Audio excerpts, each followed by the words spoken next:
99 নং ওয়ার্ড যুব দলের উন্নয়ন কমিটি যদি দেন।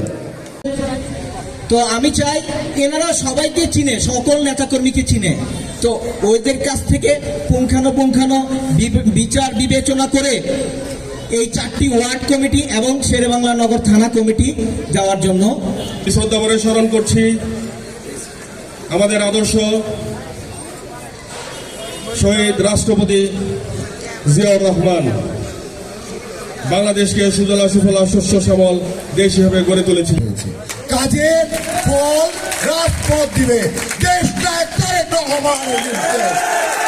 আমরা চাই একটা সুশৃঙ্খল একটা দল যার নেতৃত্ব দেবে আমাদের দেশ নায়ক তারেক রহমান। আমরা চাই দেশকে সুন্দরভাবে সাজাতে, সুন্দরভাবে দেশ চালাতে।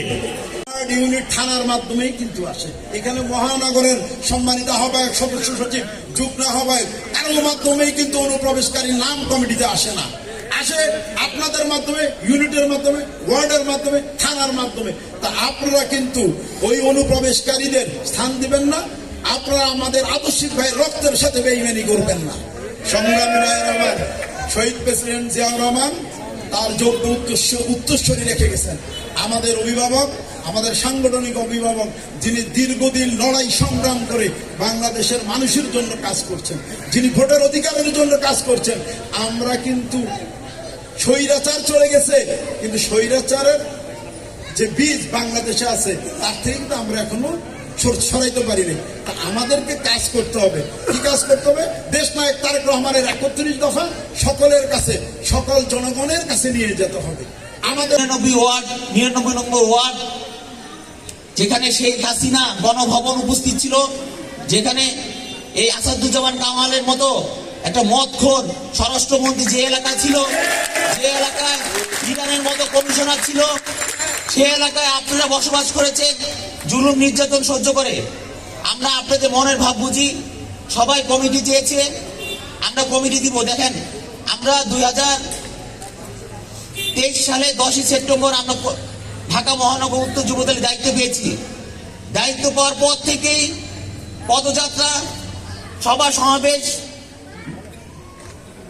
তারপর আন্দোলন, একের পর এক আমরা কর্মসূচি পালন করে গিয়েছি।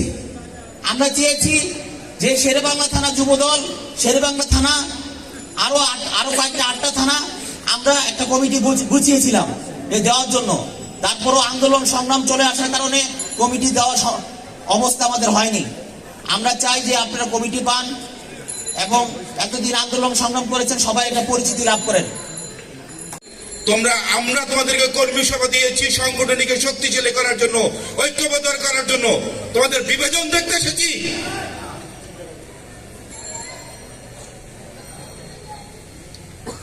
নিজেদেরকে শোধরাও,